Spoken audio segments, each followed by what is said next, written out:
Vamos a analizar el Producto Interior Bruto a través de la contabilidad nacional de datos oficiales que registra el Banco de España en la versión que está actualmente en la página web.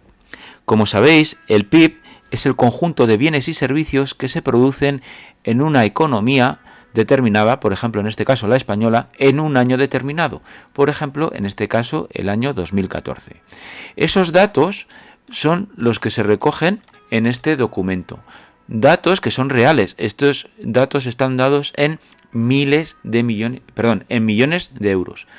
¿Qué quiere decir aquí, por ejemplo? Que el gasto en consumo final serían 815.844 millones de euros. ¿De acuerdo?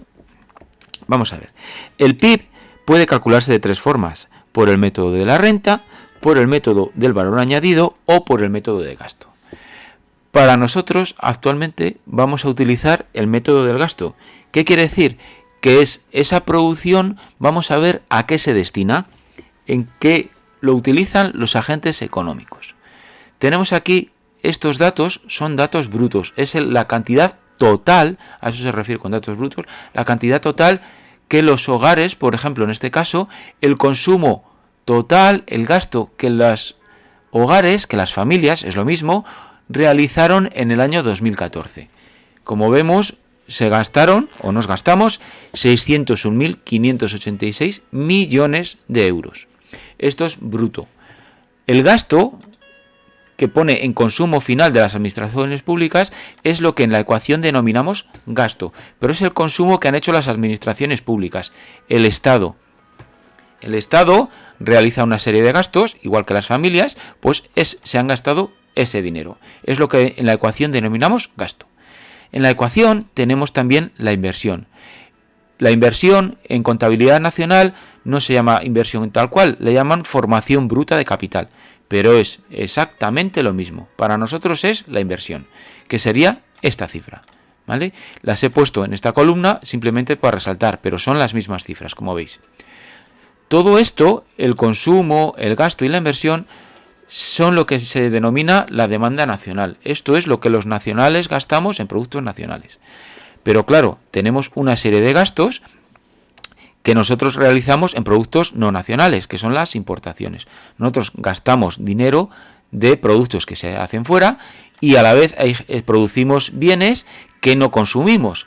Entonces, esta diferencia entre exportaciones e importaciones se denomina balanza comercial.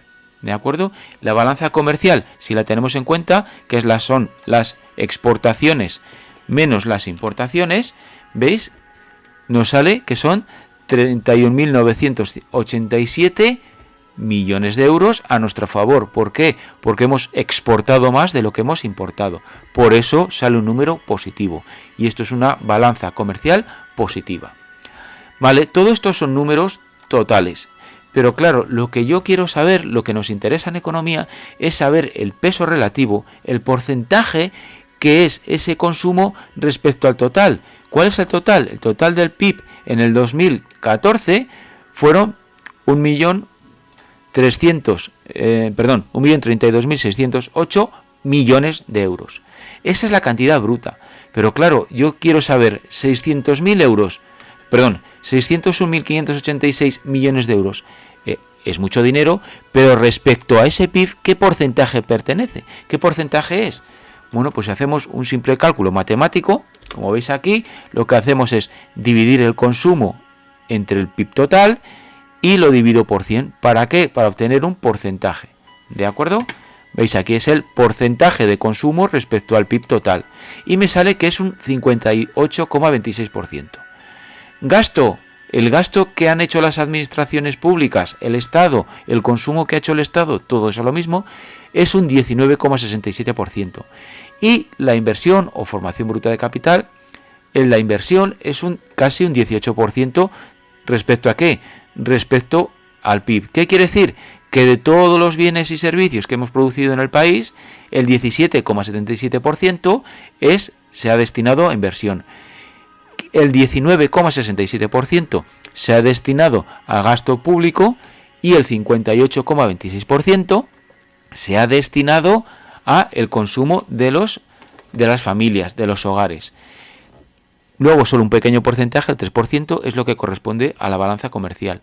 Como veis, el grueso está aquí en el consumo, en el gasto y la inversión, y más aún, el valor más grande es el consumo. ¿De acuerdo? Entonces, es muy importante que tengáis en cuenta esto, que el consumo es la parte más importante del PIB, porque es lo que se va a fijar luego y a determinar cuando hablemos de políticas fiscales y políticas monetarias, va a ser la mayor parte. ¿De acuerdo? Simplemente lo que quiero que os tengáis ahora claro es que la mayor parte del PIB, en este caso el 58%, la mayoría del PIB se ve arrastrada por el consumo de los hogares. Cuando veamos más adelante la demanda agregada, veamos que si sube o baja el consumo, eso es un indicador muy importante para ver cómo va la economía. En los flujos económicos, en los ciclos económicos, variará. Y eso es lo que veremos. Ahora lo que tenéis que hacer es resolver esto mismo que he hecho yo para el 2014, pero para el año 2021. Si tenéis cualquier duda, me la preguntáis.